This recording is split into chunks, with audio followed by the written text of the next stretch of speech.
Bonjour à tous, on se retrouve aujourd'hui pour une toute première vidéo pour tester le Monsieur Cuisine Smart qui est sorti le 6 décembre.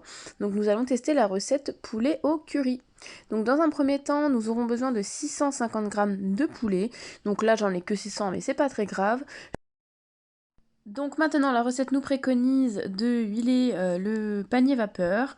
Donc j'insère mes morceaux de poulet que j'ai coupés auparavant. La recette nous demande d'ajouter 1000 g d'eau, donc cet appareil est génial puisqu'il pèse à 5 grammes près, donc c'est vraiment quand même très précis, et il nous fait un bruit quand nous sommes arrivés au poids idéal, donc au poids demandé, donc là on n'entendra pas sur la vidéo. Donc on nous demande de faire cuire le poulet à 120 degrés pendant 20 minutes à vitesse 1. Donc ici également on voit que l'appareil nous indique un message, le bol mixeur est chaud, donc forcément il ne faut pas le toucher, ça paraît logique mais c'est quand même bien de prévenir, du coup il suffit juste de cliquer sur valider. Donc là la préparation vapeur est prête, donc je vais ouvrir le Monsieur Cuisine Smart et sortir le panier vapeur et il nous demande de réserver ce poulet à part le temps de faire la suite de la recette, donc je vais le préserver à couvert juste à côté. Nous avons besoin de 3 carottes, de 3 gousses d'ail et de 2 oignons. Donc les carottes, j'en ai pris que 2 puisque finalement elles étaient un peu trop grosses, donc j'en ai pris que 2. Je les ai coupées en gros morceaux. Mes gousses d'ail, je les ai juste épluchées et je les ai mis dans le panier. Et voilà ce que ça donne.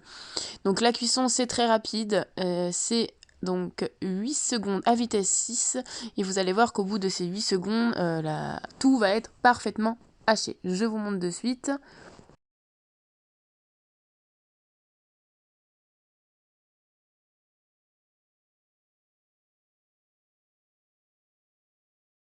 Alors voilà, je vous montre, moi je suis quand même assez étonnée parce que c'est la première fois que j'ai un appareil comme ça, donc je suis toujours stupéfaite sous le résultat en très très peu de temps. Donc là je mets tout vers le fond puisque je vais venir ajouter à ma préparation de l'huile d'olive. Donc il préconise 2 cuillères à soupe d'huile d'olive, moi je mets un peu, 3 cuillères à soupe pardon, moi je mets un peu au hasard, avec un petit morceau de beurre et il nous indique d'enlever le gobelet dessus, le gobelet doseur, donc je l'enlève. Donc là c'est pareil, ça mélange à vitesse 1. Je rajoute mes 2 cuillères à soupe de curry que je vais laisser cuire avec cette fois-ci le gobelet doseur pour bien tout fermer à 100 degrés pendant 2 minutes à vitesse 1. Le bol mixeur est toujours chaud, donc on a toujours ce message. Et voilà, je vous montre. Donc là le curry je l'avais pas très bien inséré, donc je vais l'enlever avec une cuillère pour vraiment que tout se mélange.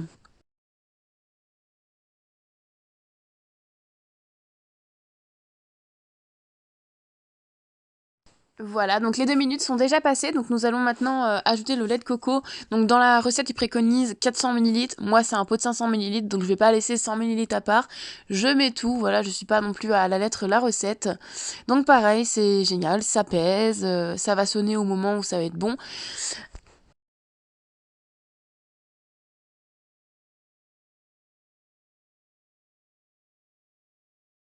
Et donc là, ça a cuit pendant 5 minutes à 100 degrés à vitesse 1. Donc rotation à gauche, c'est-à-dire que ça a mélangé dans le sens inverse, c'est-à-dire que ça ne va pas transformer la préparation en bouillie, en tout cas pour cette recette-là. Puisque certains disaient que c'était même dans le sens inverse, pour les préparations de viande, etc., ça allait hacher, ça faisait de la bouillie concernant les légumes. Normalement, le rotation à gauche ne fait pas du tout cet effet-là. J'ajoute ma cuillère à café de maïzena mélangée dans 2 cuillères à soupe d'eau froide que je mélange. J'insère dans la préparation et je retire le gobelet doseur sur le capuchon. Et ça va cuire donc à 120 degrés pendant 5 minutes à vitesse 2 et pareil comme j'expliquais, rotation à gauche.